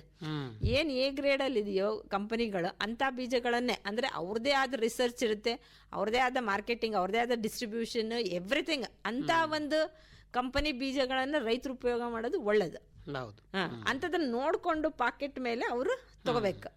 ಮತ್ತೆ ಏನೇ ಆ ರೀತಿಯಾಗಿ ನಕಲೇನೋ ಇಲ್ಲ ಸರಿ ಇಲ್ಲ ಅಂತ ಕಂಡು ಬಂದಲ್ಲಿ ನಮ್ಮ ರೈತ ಸಂಪರ್ಕ ಕೇಂದ್ರ ಅಥವಾ ಸಹಾಯಕ ಕೃಷಿ ಇಲ್ಲಾಂದ್ರೆ ನಮಗೇನೆ ಇಲಾಖೆಗೆ ಇನ್ಫಾರ್ಮೇಶನ್ ಮಾಡಿದ್ರೆ ನಾವು ಅದ್ರ ಬಗ್ಗೆ ಆಕ್ಷನ್ ತಗೋತೀವಿ. ಹೇಗೆ ತಾವು ಈಗ ಸುಮಾರು 3 ವರ್ಷದಿಂದ ಜಿಲ್ಲೆಯಲ್ಲಿ ಇಲಾಖೆಯ ಮುಖ್ಯಸ್ಥರಾಗಿದ್ದೀರಿ, ಏನ್ ಅನಿಸ್ತದೆ ಈ ವರ್ಷ ಒಂದು ಸ್ಥಿತಿಗತಿ ಹೇಗೆ ಅನಿಸ್ತದೆ, ನಮ್ಮ ಮುಂಗಾರು ಸ್ಥಿತಿಗತಿ? ಇಲ್ಲ, ಈ ವರ್ಷ ಆಕ್ಚುಲಿ ಪ್ರಿಡಿಕ್ಷನ್ಸ್ ಇದೆ ಅಂದ್ರೆ ಆಗಸ್ಟ್ ತನಕನೂ ನಮ್ಗೆ ಒಳ್ಳೆ ಮಳೆ ಇದೆ ಅಂತ. ಮುಂಗಾರು ತುಂಬಾ ಒಳ್ಳೆ ಮಳೆ ಇದೆ. ಬಟ್ ನಾನು ಹೇಳೋದು ಎಲ್ಲಾ ರೈತರು ಮಾಯಿಶ್ಚರ್, ಸಾಯಿಲ್ ಮಾಯಿಶ್ಚರ್ ನೋಡ್ಕೊಂಡು ಬಿತ್ತನೆ ಮಾಡಿ ಅಂತ. ಯಾಕಂದ್ರೆ ತುಂಬಾ ತೇವಾಂಶದಲ್ಲಿ ನಾವು ಬಿತ್ತನೆ ಮಾಡಿದ್ರೆ ಬಿತ್ತನೆ ಬೀಜನೇ ಕೊಳ್ತೋಗುತ್ತೆ, ಮತ್ತೆ ಅದರಲ್ಲೂ ಲಾಸ್ ಆಗ್ತಾರೆ ನಮ್ಮ ರೈತರು. ಅದರಿಂದ ಮಾಯಿಶ್ಚರ್ ನೋಡ್ಕೊಂಡು ಮತ್ತೆ ನಮ್ಮ ರೈನ್ ಫಾಲ್ ಪ್ರಿಡಿಕ್ಷನ್ಸ್ ನೋಡ್ಕೊಂಡು ಬಿತ್ತನೆ ಮಾಡಬೇಕು ಅಂತ ಈ ಸಂದರ್ಭದಲ್ಲಿ ನಮ್ಮ ಎಲ್ಲ ರೈತ ಬಾಂಧವರಿಗೆ ನಾ ಕೇಳ್ಕೊತೀನಿ. ಅಂದ್ರೆ ಚೆನ್ನಾಗಿ ಸಂಪೂರ್ಣ ಹಸಿ ಬಿತ್ತನೆ ಮಾಡಬಾರ್ದು. ಬಟ್ ತುಂಬಾ ಹಸಿ ಜಾಸ್ತಿ ಆಗಿದೆ ಈ ಸಾರಿ, ಕಂಟಿನ್ಯೂಸ್ ಅಂದ್ರೆ 200% ಎಕ್ಸೆಸ್ ರೈನ್ಫಾಲ್ ಇನ್ ಆಲ್ ತಾಲೂಕಾಸಲ್ಲಿ. ಸೊ ಅದರಿಂದ ಮಾಯಿಶ್ಚರ್ ತುಂಬಾ ಇದ್ದಾಗ ಮಾಡಕ್ ಹೋಗ್ಬೇಡ್ರಿ, ಕೊಳ್ತ್ ಬಿಡುತ್ತೆ ಬೀಜಗಳು. ನೋಡ್ಕೊಂಡು ಸಂದರ್ಭ ಈಗ ರೈತರು ಬಿತ್ತನೆಯನ್ನ ಮಾಡ್ಬಿಡ್ತಾರೆ, ಒಳ್ಳೆ ಖುಷಿಯಿಂದ ಸಸಿ ಆತು ಚೆನ್ನಾಗಿ ಹಾಕಿ ಬೀಜ ಗೊಬ್ಬರ ಎಲ್ಲ ಹಾಕಿ ಬಿತ್ತನೆ ಮಾಡ್ತಾರೆ. ಆದ್ರೆ ಅದ್ರ ಹಿಂದಲೇ ಬಿತ್ತನೆ ಆದ್ರಿ ಎಲ್ಲ ಜಗ್ಗಿ ಕಸ ಬಂದ್ಬಿಡ್ತು, ದೊಡ್ಡ ಸಮಸ್ಯೆ ಆಗ್ಬಿಟ್ಟದ ಅಂತಿರ್ತಾರೆ. ಏನು ಇಲಾಖೆ ತಜ್ಞರಾಗಿ ಏನ್ ಸಲಹೆ ಕೊಡ್ತೀರಿ ರೈತರಿಗೆ? ನೋಡಿ, ಹತ್ತಿ ಬಿತ್ತಾರೆ, ತೊಗರಿ ಹಾಕ್ತಾರೆ. ಹೌದು, ಖಂಡಿತ ಈ ತರ ಕಂಟಿನ್ಯೂಸ್ ಆಗಿ ಮಳೆ ಬಂದ್ರೆ ಅವರಿಗೆ ವೀಡ್ ಕಂಟ್ರೋಲ್ ಮಾಡಕ್ಕೆ, ಕಳೆ ನಿಯಂತ್ರಣ ಮಾಡೋದು ತುಂಬಾ ಕಷ್ಟ ಅನ್ಸುತ್ತೆ. ನಾನು ಹೇಳೋದು mechanical weeders that is the best. Don't go for spray chemical. ಯಾಕೆ ಅಂದ್ರೆ ಇವು ನಮ್ಮ ಬೆಳೆನೂ ಸಹ ನಾಶ ಮಾಡ್ತವೆ. ಹೌದೌದು. ನಾವು ಪ್ರೀ ಎಮರ್ಜೆಂಟ್, ಪೋಸ್ಟ್ ಎಮರ್ಜೆಂಟ್ ಅವ್ರಿಗೆ ಗೊತ್ತೇ ಇರೋದಿಲ್ಲ. ಏನೋ ಕೊಡ್ತಾರೆ ಅಂಗಡಿಯಲ್ಲಿ ತಗೊಂಡೋಗಿ ಸ್ಪ್ರೇ ಮಾಡ್ಬಿಡ್ತಾರೆ ರೈತರು. ಇದರಿಂದನೂ ಸಹ ಎಷ್ಟು ನಷ್ಟ ಅನುಭವಿಸ್ತಾರೆ. ಅದಕ್ಕೋಸ್ಕರ ಆದಷ್ಟು ಮೆಕ್ಯಾನಿಕಲ್, ಅಂದ್ರೆ ಈಗ ಪವರ್ ವೀಡರ್ಸ್ ಬಂದಿದೆ. ಆಮೇಲಿಂದ ನಮ್ಮ ಇವುಗಳಲ್ಲೂ ಪವರ್ ವೀಡರ್ಗಳನ್ನ ಬಾಡಿಗೆ ಕೊಡ್ತಾರೆ. ಅಂಥವನ್ನ ತಗೊಂಡು ಯೂಸ್ ಮಾಡಿಕೊಂಡು ಅವರು ಮೆಕ್ಯಾನಿಕಲ್ ಆಗಿ ಕಂಟ್ರೋಲ್ ಮಾಡೋದೇ ಬೆಸ್ಟ್ ಮೆಥಡ್ ಅಂತ ನಮ್ಮ.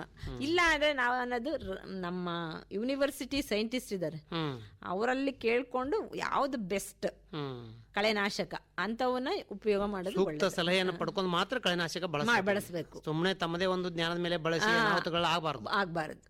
ಮುಖ್ಯವಾಗಿ ಮತ್ತೆ ಹೊಸ ಯೋಜನೆಗಳು ಏನಾದ್ರು ರೈತರಿಗೆ ಸಲ ಖರೀದಿದಲ್ಲಿ ಏನಾದ್ರು ಬಂದಿದಾವ ಸರ್ಕಾರದ ವತಿಯಿಂದ? ಹೊಸ ಯೋಜನೆಗಳು ಏನಾದ್ರು ಈಗ ನಿನ್ನೆ ಚರ್ಚೆ ಆಗಿದೆ ಸ್ಟೇಟ್ ಲೆವೆಲ್, ಇನ್ನೂ ನಮಗೆ ಅಧಿಕೃತವಾಗಿ ಬಂದಿಲ್ಲ.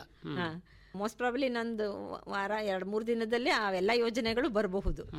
ಒಂದು ಲಾಸ್ಟ್ ಇಯರ್ ಬಂದಿರೋದ್ರಿಂದ ನಮ್ಮ 5 ವರ್ಷ ಹಿಂದೆ ಇದ್ದಿದ್ದು ಕೃಷಿ ಭಾಗ್ಯ ಯೋಜನೆ ಬಂದಿದೆ. ಕೃಷಿ ಭಾಗ್ಯ ಯೋಜನೆ ಕಳೆದ ವರ್ಷ ನಮ್ಮಲ್ಲಿ ಬಂದಿದೆ. ಸೊ ಅದು ಈ ವರ್ಷನೂ ಕಂಟಿನ್ಯೂ ಆಗಿದೆ. ಅದಲ್ದಿರ ಹಾರ್ವೆಸ್ಟ್ ಹಬ್ ಅಂತಾನು ಒಂದು ಹೊಸದು ಬಂತು. ಯಾರೇ ಇಂಡಿವಿಜುವಲ್ ಆಗಿರ್ಬೋದು, ಇಲ್ಲಾಂದ್ರೆ FPO ಆಗಿರ್ಬೋದು, ಅವರು ಬ್ಯಾಂಕ್ ಲೋನ್ 1 ಕೋಟಿ ತನಕ ಮಾಡಿಸ್ಕೊಂಡ್ರೆ ನಾವು 50 lakhs ಅಷ್ಟು ಅವರಿಗೆ ಸಬ್ಸಿಡಿಯನ್ನ ಕೊಡ್ತೀವಿ. ಇದು ಓನ್ಲಿ ಫಾರ್ ಹಾರ್ವೆಸ್ಟರ್ಸ್ ಮಾತ್ರ. ಹಾರ್ವೆಸ್ಟರ್ಸ್ ಅಂದ್ರೆ ಪೋಸ್ಟ್ ಹಾರ್ವೆಸ್ಟ್ ಟೆಕ್ನಾಲಜಿನ ಈಗ ಹಾರ್ವೆಸ್ಟರ್ ಮೆಷಿನ್ ಈ ಪ್ಯಾಡಿಗಳಲ್ಲಿ, ಆಮೇಲೆ ಬೇಲರ್ಸ್, ಇಂಥವನ್ನ 50 ಲಕ್ಷ 1 ಕೋಟಿ ವರ್ತದ ತಗೊಂಡಾಗ ನಾವು 50 ಲಕ್ಷ ನಮ್ಮ ಇಲಾಖೆಯಿಂದ 50 ಲಕ್ಷ ಹೌದು ಸಬ್ಸಿಡಿಯನ್ನ ಕೊಡ್ತಿದ್ದೀವಿ. ಇಂಡಿವಿಜುವಲ್ ಈಗ ಒಬ್ಬ ರೈತ ನಾನು ಮಾಡ್ಕೋತೀನಿ 1 ಕೋಟಿಯಷ್ಟು ಸಾಲ ನಾನು ಲೋನ್ ಮಾಡ್ಕೋತೀನಿ ಅಂದ್ರೆ ಇದು ಕಂಪಲ್ಸರಿ ಲೋನ್ ಮಾಡ್ಕೊಳ್ಳೇಬೇಕು. ಲೋನ್ ಮಾಡಬೇಕು. 50 ಲಕ್ಷ ಸಬ್ಸಿಡಿ ಅವ್ರ ಅಕೌಂಟಿಗೆ, ಲೋನ್ ಅಕೌಂಟಿಗೆ ಜಮಾ ಆಗತ್ತೆ. ಕಳೆದ ವರ್ಷ ನಾವು 6 ಇಂಥದನ್ನ ಮಾಡಿದೀವಿ. ಅಂದ್ರೆ ಓನ್ಲಿ ಫಾರ್ ಹಾರ್ವೆಸ್ಟರ್ಗೆಲ್ಲ. ಹೌದು, harvest, mechanical harvester, baler, thresher, ಇಂಥವೆ ಎಲ್ಲ ಎಕ್ವಿಪ್ಮೆಂಟ್ಸ್. ಈಗ ಟ್ರ್ಯಾಕ್ಟರ್ಗೆ ರೈತರಿಗೆ ಬಹಳಷ್ಟು ಟ್ರ್ಯಾಕ್ಟರ್ ಇದೆ. ಟ್ರ್ಯಾಕ್ಟರ್ಗೆ ಯಾಕೆ ಬರ್ತಾ ಇಲ್ಲ ಅಂತ ಕೇಳ್ತಿರ್ತಾರೆ ರೈತರು. ಟ್ರ್ಯಾಕ್ಟರ್ಗೆ ಕೊಡ್ರಿ ನಮಗೆ ಸಬ್ಸಿಡಿ ಅಂತ ಹೇಳಿ ಚರ್ಚೆ ನಡೆದಿದೆ. ಲಾಸ್ಟ್ ಇಯರ್ ನಮಗೆ ಒಂದು 16 ಟ್ರ್ಯಾಕ್ಟರ್ಗೆ ಸಬ್ಸಿಡಿ ಏನ್ ಕೊಡೋದು ಬಂದಿತ್ತು ಟಾರ್ಗೆಟ್. ಅದನ್ನ ಮಾಡಿದೀವಿ ಕೂಡ. ಅದು ಲಾಸ್ಟ್ ಮಿನಿಟ್ ಬಂತು. ಅಂದ್ರೆ ಎಲ್ರಿ ತಾಲೂಕಿಗೆ 1-2 ಇರ್ತಾವೆ ಅಷ್ಟೇ ಬರುತ್ತೆ. 2 ಬಂದಿದೆ ಪ್ರತಿ ತಾಲೂಕಿಗೆ 2 ಅಷ್ಟೇ ಬರುತ್ತೆ. ಮೇಜರ್ ನಮ್ಮಲ್ಲಿ ಬರೋದಿಲ್ಲ. ಯಾಕಂದ್ರೆ ಈವನ್ ಹಾರ್ಟಿಕಲ್ಚರಲ್ಲೂ ತಗೋತಾರೆ, ಅಲ್ಲೂ ಸಬ್ಸಿಡಿ ಸಿಗತ್ತೆ ಅವರಿಗೆ. ನಮ್ಮಲ್ಲಿ ಬಂದಿದ್ದೆ ಒಂದು 16 ST ಬಂದಿದೆ, ಅದರಲ್ಲೂ ಮ್ಯಾಕ್ಸಿಮಮ್. ಸೊ ಅದನ್ನ ನಾವು ಕಳೆದ ವರ್ಷ ಮಾಡಿದ್ದೀವಿ. ಈ ವರ್ಷನೂ ಪ್ರೋಗ್ರಾಮ್ ಇದೆ. ಅದು ಏನು ಟಾರ್ಗೆಟ್ ಫಿಕ್ಸ್ ಮಾಡ್ತಾರೆ, ಕೊಡ್ತಾರೆ, ನೋಡ್ಬೇಕು. ರೈತರ ಬೇಡಿಕೆ ಯಾವುದಕ್ಕೆ ಜಾಸ್ತಿ ಇದೆ ಇಲಾಖೆಯಲ್ಲಿ? ಯಾವುದಕ್ಕೆ ರೈತರು ಬಂದ ರೈತ ಸಂಪರ್ಕ ಕೇಂದ್ರದಲ್ಲಿ ಜಾಸ್ತಿ ನಮ್ಗೆ ಇದು ಬೇಕಾಗಿದೆ ಅಂತಕ್ಕಂಥ ಅರ್ಜಿಗಳು ಬರ್ತಾ ಇದ್ದಾವೆ ನಿಮಗೆ? ಯಾವ ಇಕ್ವಿಪ್ಮೆಂಟಿಗೆ ಇರ್ಬೋದು ಅಥವಾ ಯಾವುದಕ್ಕೆ ರೈತರು ಡಿಮಾಂಡ್ ಜಾಸ್ತಿ ಇರ್ತಾರೆ ಇಲಾಖೆಯಲ್ಲಿ? ನಮ್ಮಲ್ಲಿ ಮೈಕ್ರೋ ಇರಿಗೇಷನ್ ಅಂದ್ರೆ ಸ್ಪ್ರಿಂಕ್ಲರಿಗೆ ಡಿಮಾಂಡ್. ಎಲ್ಲಾ ತರದ ಎಕ್ವಿಪ್ಮೆಂಟ್ಸ್ ಅಂದ್ರೆ ರೋಟೋವೇಟರ್, ಕಲ್ಟಿವೇಟರ್, MB ಫ್ಲೋ ಎಲ್ಲದಕ್ಕೂ ನಮ್ಮಲ್ಲಿ ಹೆಚ್ಚಿನ ಬೇಡಿಕೆ ಇದೆ. ಹೇಳ್ಬೇಕಂದ್ರೆ ನಮ್ಮ ಫಾರ್ಮ್ ಮೆಕನೈಸೇಷನ್ ಅಲ್ಲಿ ಎಲ್ಲಾ ಫಾರ್ಮರ್ಸ್ ಇಂದ ತುಂಬಾನೇ ಡಿಮ್ಯಾಂಡ್ ಇದೆ. ನಾವು ಸಹ ಒಂದು 13 ಕೋಟಿಗೆ ಒಂದು ಅಡಿಷನಲ್ ಬಜೆಟ್ ಅನ್ನ ನಾವು ಹಾಕಿ ಈವನ್ ಹಾರ್ವೆಸ್ಟರ್ಗಿದೆ. ಈ ಪ್ಯಾಡಿ ಹಾರ್ವೆಸ್ಟರ್ ಇಲ್ಲ ಮಲ್ಟಿಕ್ರಾಪ್ ಹಾರ್ವೆಸ್ಟರ್ಗಳನ್ನು ಸಹ ತುಂಬಾ ಡಿಮ್ಯಾಂಡ್ ಮಾಡ್ತಿದ್ದಾರೆ. ಆಮೇಲೆ ಈ ಹಾರ್ವೆಸ್ಟರ್ ಹಬ್ಗೆ ಹೆಚ್ಚಿನ ಒಂದು ಒಲವನ್ನ ತೋರಿಸ್ತಿದ್ದಾರೆ ಎಲ್ರು. ನಿಮಗೆ ಡಿಮಾಂಡ್ ಮೀಟ್ ಮಾಡ್ಲಿಕ್ಕೆ ಆಗ್ತಾ ಇದೆಯಾ? ಎಲ್ಲರಿಗೂ ಕೊಡ್ಲಿಕ್ಕೆ ಆಗ್ತಾ ಇದೆ ಅಥವಾ ಹೇಗೆ? ಟಾರ್ಗೆಟ್ ಲಿಮಿಟೇಷನ್ ಇದೆ ನಮ್ಮಲ್ಲಿ. ಆ ಡಿಮ್ಯಾಂಡ್ ಅನ್ನ ನಾವು ಮೀಟ್ ಮಾಡಕ್ ಆಗ್ತಿಲ್ಲ. ಪ್ರತಿ ವರ್ಷನೂ ಸ್ವಲ್ಪ ಹೇಗೆ ಫಂಡ್ಸ್ ಬರುತ್ತೆ ಹಾಗೆ ನಮ್ಮ ರಿಕ್ವೈರ್ಮೆಂಟ್, ಅವ್ರ ರಿಕ್ವೈರ್ಮೆಂಟ್ ನಾವು ಫುಲ್ಫಿಲ್ ಮಾಡ್ತಿದೀವಿ. ಬಟ್ ಅಡಿಷನಲಿ ನಾವು ಒಂದು 13 ಕೋಟಿಯಷ್ಟು ಅಡಿಷನಲ್ ಫಂಡ್ಸ್ಗೋಸ್ಕರ ಬರ್ಕೊಂಡು ಇದ್ದೀವಿ ಸ್ಟೇಟ್ ಲೆವೆಲ್. ಇನ್ನು ಮತ್ತೊಂದು ಯೋಜನೆ ಪ್ರಮುಖವಾದದ್ದು ಈ ಒಂದು ಮುಂಗಾರು ಮತ್ತು ಹಿಂಗಾರಿನಲ್ಲಿ ಬೆಳೆ ವಿಮಾ ಯೋಜನೆ. ಈ ಸಲ ಹೇಗೆ ಬೆಳೆ ವಿಮಾ ಯೋಜನೆ ಮುಂಗಾರು ಹಂಗಾಮಿಗೆ ನಡೆದಿದೆ? ಬೆಳೆ ವಿಮಾ ಯೋಜನೆ ನಮಗೆ ಮೇ 20ರಲ್ಲಿ ನೋಟಿಫಿಕೇಶನ್ ಆಗಿದೆ. ಹೋಬಳಿ ಮಟ್ಟಕ್ಕೆ ಮತ್ತೆ ಗ್ರಾಮ ಪಂಚಾಯತಿ ಮಟ್ಟಕ್ಕೆ. ಎಲ್ಲಿ 50 ಗ್ರಾಮ ಪಂಚಾಯತಿ ಮಟ್ಟ 50 ಹೆಕ್ಟರ್ ಬೆಳೆದಿರ್ತಾರೆ ಅಂತಂದಾಗ ಗ್ರಾಮ ಪಂಚಾಯತಿ ಬೆಳೆ ಅಂದ್ರೆ ಅದಕ್ಕೆ ಅಲ್ಲಿಗೆ ನೋಟಿಫಿಕೇಶನ್ ಆಗಿದೆ. 125 ಒಂದು ಹೋಬಳಿಯಲ್ಲಿ ಹೆಕ್ಟರ್ ಪ್ರದೇಶದಲ್ಲಿ ಹೋಬಳಿ ಮಟ್ಟದ ಇನ್ಶೂರೆನ್ಸ್ಗೆ ಕ್ಲೈಮ್ ಮಾಡಿದೆ. ಮೇಜರ್ ನಮ್ಮಲ್ಲಿರೋದು ಪ್ಯಾಡಿ, ಹತ್ತಿ ಮತ್ತೆ ತೊಗರಿಗೆ. ಈಗ ಆಲ್ರೆಡಿ ನಮ್ಮಲ್ಲಿ ಸ್ಟಾರ್ಟ್ ಆಗಿದೆ. ಕೊನೆ ದಿನಾಂಕ ಎಲ್ಲಿ ತನಕ ಇದೆ? ಇದಕ್ಕೆ ತೊಗರಿ, ಹತ್ತಿಗೆಲ್ಲ ಜುಲೈ 31 ಕೊನೆ ದಿನ. ಜುಲೈ 31 ಕೊನೆ. ಭತ್ತಕ್ಕೆ ಮಾತ್ರನೇ 14 ಆಗಸ್ಟ್ ವರೆಗೂ ಪ್ರಾವಿಷನ್ ಇದೆ ಅದಕ್ಕೆ ನೋಂದಾವಣೆ ಮಾಡ್ಕೊಳ್ಳೋದು. ಅಂದ್ರೆ ಇದ್ರ ಬಗ್ಗೆ ಪ್ರಚಾರ ನಡೆದಿದೆ? ಪ್ರಚಾರ ಈಗ ಆಲ್ರೆಡಿ ಆಗ್ತಿದೆ. ನಾವೆಲ್ಲ ಪಾಂಪ್ಲೆಟ್ಸ್ಗಳು ಮತ್ತೆ ಕಂಪನಿ ಅವ್ರದ್ದು ಈ ಸಾರಿ ನಮಗೆ ಯೂನಿವರ್ಸಲ್ ಸೋಂಪು ಯೂನಿವರ್ಸಲ್ ಸೋಂಪು ಅನ್ನೋ ಕಂಪನಿ ನಮ್ಮ ಇದಕ್ಕೆ ಆ ಬಂದಿದೆ. ಕಂಪನಿಯವರು ಇಂಪ್ಲಿಮೆಂಟ್ ಮಾಡ್ತಾ ಇದ್ದಾರೆ. ಹೌದು. ಆಮೇಲಿಂದ ಇದು ಒಂದು ಚೇಂಜಸ್ ಅಲ್ಲಿ ನಮಗೆ ಈ ಸಾರಿ ಈ ಇನ್ಶೂರೆನ್ಸ್ ನ ಇಂಟ್ರೊಡ್ಯೂಸ್ ಮಾಡಿದ್ದಾರೆ. ಏನಂದ್ರೆ ಮೊದಲಿಗೆ ಏನಾಗಿತ್ತಂದ್ರೆ 80:110 ಅಂದ್ರೆ ರೈತರಿಗೆ ವಿಮೆನ 80% ನೀವು ಕೊಡ್ಲೇಬೇಕು. ಕೊಡ್ಲಿಲ್ಲ CC ಎಕ್ಸ್ಪೆರಿಮೆಂಟ್ ಪ್ರಕಾರ ಅಂದಾಗ ಅದು ಅವರಲ್ಲೇ ಉಳಿತಿತ್ತು, ಕಂಪನಿಯವ್ರ ಹತ್ರನೇ ಉಳಿತಿತ್ತು. ಏನು ಪ್ರೀಮಿಯಂ ಅಮೌಂಟ್ ಕಟ್ಟಿದ್ದು, ಗವರ್ಮೆಂಟ್ ಕಟ್ತಾ ಇರೋದು ಎಲ್ಲ ಅಮೌಂಟ್ ಕಂಪನಿಯವರಲ್ಲೇ ಉಳಿತಿತ್ತು. ಬಟ್ ಈ ಸಾರಿ ಒಂದು ಚೇಂಜಸ್ ಮಾಡಿದ್ದಾರೆ. ಅವರು ಕಟ್ಲೇಬೇಕು 80% CC ಎಕ್ಸ್ಪೆರಿಮೆಂಟ್. ಅದರ್ವೈಸ್ ಬರ್ಲಿಲ್ಲ, CC ಎಕ್ಸ್ಪೆರಿಮೆಂಟಲ್ ಶಾರ್ಟ್ ಫಾಲ್ ಬರ್ಲಿಲ್ಲ, ಇನ್ಶೂರೆನ್ಸ್ ಕ್ಲೈಮ್ ಆಗ್ಲಿಲ್ಲ ಅಂದ್ರೆ ವಾಪಸ್ ಗೌರ್ಮೆಂಟ್ಗೆ ಹೋಗುತ್ತದು ದುಡ್ಡು. ಕಂಪನಿಯವರು ಗೌರ್ಮೆಂಟ್ಗೆ 100% ಅಷ್ಟು ಬಂದ್ಬಿಡ್ತು. ಇನ್ಶೂರೆನ್ಸ್ ಕಂಪನಿನೇ ಬೇರ್ ಮಾಡಿ 110% ಬಂತು, ಅವಾಗ ಕಂಪನಿನೇ ಬೇರ್ ಮಾಡುತ್ತೆ. ಅದಕ್ಕೆ ಮೇಲಾಗಿದ್ದು ಗೌರ್ಮೆಂಟ್ ಪೇ ಮಾಡುತ್ತೆ. ಹಾಗೆ ರೂಲ್ಸ್ ಈ ಸಾರಿ ಹೊಸ ರೂಲ್ಸ್ ನಲ್ಲಿ ಅದನ್ನ ಮಾಡಿದ್ದಾರೆ. ಏನ್ ಹೇಳ್ತೀರಿ ಮೇಡಮ್ ಕೊನೆಯದಾಗಿ ರೈತರಿಗೆ? ಯಾಕಂದ್ರೆ ಮುಂಗಾರು ಮಳೆ ಚೆನ್ನಾಗಿದೆ ಅಂತಕ್ಕಂಥ ವಿಚಾರ ಹೇಳಿದ್ರೆ, ಜೊತೆಗೆ ನಿಮ್ಮ ಇಲಾಖೆ ಬೀಜವನ್ನು ಸಹ ಕೊರತೆ ಇಲ್ಲ, ಸಾಕಷ್ಟು ಬೀಜ ಲಭ್ಯತೆ ಇದೆ, ಈಗಾಗಲೇ ಬೀಜದ ಒಂದು ವಿತರಣೆ ಸಹ ಇಲಾಖೆಯಲ್ಲಿ ಮುಗಿದಿದೆ ಅಂತಕ್ಕಂಥ ವಿಚಾರ ಹೇಳಿದ್ರೆ, ರೈತರು ನೀವು ಕ್ಷೇತ್ರ ಮಟ್ಟದಲ್ಲಿ ಹೋದಾಗ ಏನು ತಪ್ಪು ಮಾಡ್ತಾ ಇದ್ದಾರೆ, ಅವ್ರಿಗೆ ಏನು ಸಲಹೆ ಸೂಚನೆಗಳು ಕೊಡ್ತೀರಿ ಈ ಸಂದರ್ಭದಲ್ಲಿ? ಇಲ್ಲ, ಒಂದು ಹೇಳ್ತೀನಿ, ಈಗ ಮಳೆ ಹೆಚ್ಚಿಗೆ ಆಗಿರೋದ್ರಿಂದ ನನ್ನ ಒಂದು ಅನಿಸಿಕೆ ಅಂದರೆ, ನೀವು ಮಳೆನ ನೋಡಿಕೊಂಡು ಸಾಯಿಲ್ ಮಾಯಿಶ್ಚರ್ನ ಚೆಕ್ ಮಾಡಿಕೊಂಡು, ಅಂದರೆ ತೇವಾಂಶನ ಚೆಕ್ ಮಾಡಿಕೊಂಡು ಭೂಮಿಯಲ್ಲಿ ನೀವು ಬಿತ್ತನೆಯನ್ನ ಮಾಡ್ರಿ. ಆದಷ್ಟು ನೀರು ಇಂಗೋ ಹಾಗೆ ಇಂಗು ಗುಂಡಿಗಳನ್ನ ಅಲ್ಲೊಂದು ಇಲ್ಲೊಂದು ತಗೊಳ್ರಿ, ಅದು ಹೆಚ್ಚು ಉಪಯುಕ್ತ. ಈ ತರ ಎಕ್ಸೆಸ್ ಮಳೆ ಆದಾಗ, ಇಲ್ಲಾಂದ್ರೆ ಎಲ್ಲಾ ತರದ್ದು ಈವನ್ ಡಿಸೀಸಸ್ ರೋಗನೂ ಬರ್ಬೋದು, ಬಂದಿದ್ದು ಅಲ್ಲೇ ಕೊಳ್ತೋಗ್ಬೋದು. ಹೆಚ್ಚಿಗೆ ಫರ್ರೋ ಅಂಡ್ ರೋ ಮೆಥಡ್ ಅಂತ, ಫರ್ರೋಸ್ ತಗ್ಗುಗಳನ್ನ ಸಣ್ಣದಾಗಿ ಅಂಥವುಗಳನ್ನ ಮಾಡ್ಕೊಂಡ್ರೆ ಒಳ್ಳೇದು. ಡೆಡ್ ಫರೋಸ್ ಅಂತಾರೆ, ಒಂದ್ 4-5 ಸಾಲ್ ಬಿಟ್ಟು ಒಂದು ಹಂಗೆ ಬಿಟ್ರೆ ಈ ತರ ಒಂದು ಹೆವಿ ರೈನ್ಸ್, ಆಕ್ಚುಲಿ ಈಗ ಪ್ರಿಡಿಕ್ಷನ್ ಅದು ಆಗಸ್ಟ್ ತನಕ ಹೆವಿ ರೈನ್ಸ್ ಇದೆ ಅಂತ. ಸೊ ಇಂಥದ್ದು ಒಂದು ನಾವು ಮಾಡ್ಕೋಬೇಕಂದ್ರೆ ಇದು ಒಂದು ಡೆಡ್ ಫರೋನ ಅವ್ರ ಜಮೀನಲ್ಲಿ ಹಾಕೊಳ್ಳೇಬೇಕು. ಎಕ್ಸೆಸ್ ವಾಟರ್ ಅದ್ರಲ್ಲಿ ಹೊಟ್ಟೋಗುತ್ತೆ, ನೀರ್ ನಿಲ್ಲಲ್ಲ ಅವ್ರ ಜಮೀನಲ್ಲಿ, ಬೇರೆ ಯಾವ್ದು ರೋಗ ಆಗ್ಲಿಕ್ಕೆ ಹಾನಿ ಆಗಲ್ಲ, ಯಾವ ತರ ನಷ್ಟನೂ ಅವ್ರಿಗೆ ಆಗೋದಿಲ್ಲ. ಆಮೇಲೆ ಅವರು ಏನು ಡೀಲರ್ಸ್ ಹತ್ರ ಅವರು ಏನೇ ಪರ್ಚೇಸ್ ಮಾಡ್ಲಿ, ಗೊಬ್ಬರನಾಗಿರ್ಬೋದು, ಮೈಕ್ರೋನ್ಯೂಟ್ರಿಯೆಂಟ್ ಮಿಕ್ಸ್ಚರ್ ಆಗಿರ್ಬೋದು, ಬೀಜ ಆಗಿರ್ಬೋದು, ಎನಿಥಿಂಗ್, ಅವರಲ್ಲಿ ಬಿಲ್ಗಳನ್ನ ತಗೊಳ್ಳೋದು ಅತಿ ಕೇಳಿ ಪಡಿಬೇಕು. ನಾನು ಹೇಳೋದು ಆ ರೀತಿ ಕೊಡೋದಿಲ್ಲ ಅಂತ ಅಂದ್ರೆ ಇಮಿಡಿಯೇಟ್ ಆಗಿ ನಮಗೇನೆ ಕಂಪ್ಲೇಂಟ್ ಅನ್ನ ಕೊಟ್ರೆ ನಾವು ಅವ್ರ ಮೇಲೆ ಆಕ್ಷನ್ ತಗೋತೀವಿ, ಅವ್ರಿಗೆ ನೋಟಿಸ್ ಕೊಡ್ತೀವಿ, ಅವರ ಒಂದು ವಹಿವಾಟನ್ನ ನಾವು ನಿಲ್ಲಿಸ್ತೀವಿ. ಸೊ ಈ ಒಂದು ಮತ್ತೆ ಈಗ ಈ ವರ್ಷ ಅಂತೂ ಮುಂಗಾರು ಚೆನ್ನಾಗಿದೆ ಎಲ್ಲ ರೈತರಿಗೂ. ಆಮೇಲಿಂದ ಒಂದು ಒಳ್ಳೆ ಬೆಳೆ, ನನ್ಗನ್ಸೋ ಮಟ್ಟಿಗೆ ಒಂದು 100% 100% ನಮಗೆ ಸೋಯಿಂಗ್ ಆಗುತ್ತೆ. ನಾವೇನು ಗುರಿ ಹೊಂದಿದೀವೋ ಅಷ್ಟಂತೂ ಸೋಯಿಂಗ್ ಆಗೇ ಆಗತ್ತೆ. ಸೊ ಎಲ್ಲ ರೈತರು ಕಾಲಕ್ಕೆ ಈ ನಮ್ಮ ಆಕಾಶವಾಣಿ ಆಗಿರ್ಬೋದು, ಇಲ್ಲ ಯೂನಿವರ್ಸಿಟಿಯಿಂದ ಆಗಿರ್ಬೋದು, ಇಲ್ಲ ವೆದರ್ ರಿಪೋರ್ಟ್ಸ್ಗಳಾಗಿರುತ್ತೆ, ಇಂಥವನ್ನೆಲ್ಲದನ್ನು ತಿಳ್ಕೊಂಡು ಅವರು ಯಾವ್ಯಾವ ಒಂದು ತಾಂತ್ರಿಕತೆ ಅಥವಾ ಆಪರೇಷನ್ಸ್ ಮಾಡಬೇಕು ಅಂತವನ್ನೆಲ್ಲಾನು ಸಹ ಟೈಮಿಂಗ್ ಮಾಡಿದ್ರೆ ಒಳ್ಳೆ ಬೆಳೆ ಅಂತ ತಗೋಬಹುದು ಅಂತ ಹೇಳಿ. ಇನ್ನು ಮತ್ತೊಂದು ಅಂತಂದ್ರೆ, ಇಲಾಖೆಯಲ್ಲಿ ತಾಂತ್ರಿಕ ಸಿಬ್ಬಂದಿ ಕೊರತೆ ಮೊದಲಿಂದಿದೆ ನಿಮ್ಮ ಇಲಾಖೆಯಲ್ಲಿ, ಹೇಗೆ ಅದು ಜಾಸ್ತಿ ಆಗಿದೆ ಈಗ ಸಿಬ್ಬಂದಿ? ಇಲ್ಲ, ಇನ್ನೂ ಜಾಸ್ತಿ ಆಗಿದೆ. ನಮಗೆ 50% ಅಷ್ಟು ನಮ್ಮಲ್ಲಿ ಏವೋಸೇ ಇಲ್ಲ. ನಮ್ಮ ಮಾನ್ವಿನೇ ತಗೊಂಡ್ರೆ 9 RSK ಇದೆ, 3 ಜನ. ಕೆಲವೊಂದು ರೈತ ಸಂಪರ್ಕ ಕೇಂದ್ರದಲ್ಲಿ ಟೆಕ್ನಿಕಲ್ ಆಫೀಸರ್ಸ್ ಕ್ವಾಲಿಫೈಡ್ ಇರುವುದೇ ಇಲ್ಲ, ಇಲ್ವೇ ಇಲ್ಲ. ಒಬ್ರೇ 3 RSK ನೋಡ್ಕೋತಿದ್ದಾರೆ. ಈ ಒಂದು ಪರಿಸ್ಥಿತಿನೂ ಇಲಾಖೆಯಲ್ಲಿದೆ. ಬಟ್ ಆದ್ರೂ ನಾವು ನಮ್ಮ ಸಂಜೀವಿನಿನೋ, ನಮ್ಮ ATMs ಇವನ್ನೆಲ್ಲರನ್ನು ಪ್ರೈವೇಟ್ ಏನು ನಮಗೆ ಕೊಟ್ಟಿದೆ ಸರ್ಕಾರ, ಅದನ್ನೆಲ್ಲ ಯೂಸ್ ಮಾಡಿಕೊಂಡು ಒಂದು ಒಳ್ಳೆ ಸರ್ವಿಸನ್ನು ಕೊಡ್ತಾ ಇದ್ದೀವಿ ರೈತರಿಗೆ. ಮುಂದಿನ ದಿನಗಳು ಎಲ್ಲ ಕಡೆನೂ ಫಿಲಪ್ ಆಗಲಿ ಅಂತ ಕೇಳ್ಕೊತೀನಿ ಅಷ್ಟೇ. ಕೊನೆಯದಾಗಿ ಇನ್ಶೂರೆನ್ಸ್ ಈಗ ಆಲ್ರೆಡಿ ನೋಟಿಫೈ ಆಗಿದೆ, ಎಲ್ಲ ರೈತರು ಆದಷ್ಟು ನೋಂದಾವಣೆ ಮಾಡಿ ಅಂತ ಈ ಮೂಲಕ ನಾನು ಕೇಳ್ಕೊತೀನಿ. ಒಳ್ಳೆಯದು. ಆರ್ ದೇವಿಕ ಅವರು, ಇದುವರೆಗೂ ಜಿಲ್ಲೆಯಲ್ಲಿ ಮಳೆ ಬೆಳೆ ಪರಿಸ್ಥಿತಿ ಜೊತೆಗೆ ಇಲಾಖೆ ಯಾವ ರೀತಿ ಸನ್ನದ್ಧವಾಗಿದೆ, ಏನೇನೋ ಒಂದು ಬೀಜ ವಿತರಣೆ ಇರ್ಬೋದು, ಯೋಜನೆಗಳೇನಿದ್ದಾವೆ ಅಂತಕ್ಕಂಥ ವಿಚಾರವನ್ನು ಹೇಳಿದ್ರಿ. ನೀವು ಹೇಳಿದಂಗೆ ರೈತರು ಮುಂಗಾರು ಚೆನ್ನಾಗಿ ಮಳೆಯಾಗಿದೆ, ಒಂದು ವಿಚಾರ ಅಂತಂದರೆ ಹಸಿಯನ್ನು ನೋಡ್ಕೊಂಡು ಬಿತ್ತನೆ ಮಾಡಬೇಕು. ಅತಿಯಾದ ಹಸಿಯಲ್ಲಿ ಸಹ ಬಿತ್ತನೆ ಮಾಡೋದು ಅಷ್ಟೇ ಕಷ್ಟಕರವಾದದ್ದು. ಅದಕ್ಕೆ ತಜ್ಞರನ್ನು ಸಲಹೆ ಪಡೆದು ಕಳೆನಾಶಕವನ್ನು ಸಿಂಪರಣೆ ಮಾಡೋದಿರ್ಬೋದು, ಯಾವುದೇ ಒಂದು ಪೋಷಕಾಂಶಗಳ ಬಳಕೆ ಇರ್ಬೋದು, ಬೀಜದ ಒಂದು ಬಳಕೆ ಇರ್ಬೋದು, ಇವನ್ನ ತಜ್ಞರ ಮತ್ತು ಇಲಾಖೆಯ ಸಿಬ್ಬಂದಿಯವರ ಒಂದು ಸಲಹೆಯನ್ನು ಪಡೆದು ರೈತರು ಮುಂದುವರಲಿ ಅಂತ ಹೇಳೋಣ. ಇದುವರೆಗೆ ಮಾಹಿತಿಯನ್ನು ಹಂಚಿಕೊಳ್ಳೋದಕ್ಕೆ ಎಲ್ಲ ರೈತರ ಪರವಾಗಿ ತಮಗೆ ಧನ್ಯವಾದ. ನಮಸ್ಕಾರ. Thank you. ಇದುವರೆಗೆ ಜಿಲ್ಲೆಯಲ್ಲಿ ಮಳೆ ಪರಿಸ್ಥಿತಿ ಮತ್ತು ಮುಂಗಾರು ಹಂಗಾಮಿಗೆ ಕೃಷಿ ಇಲಾಖೆಯಿಂದ ಸಿದ್ಧತೆ ಹಾಗೂ ಯೋಜನೆಗಳು ಕುರಿತು ಕೃಷಿ ಇಲಾಖೆಯ ಜಂಟಿ ನಿರ್ದೇಶಕಿ ದೇವಿಕಾ ಆರ್ ಅವರೊಂದಿಗೆ ಸಂದರ್ಶನವನ್ನು ಕೇಳಿದಿರಿ.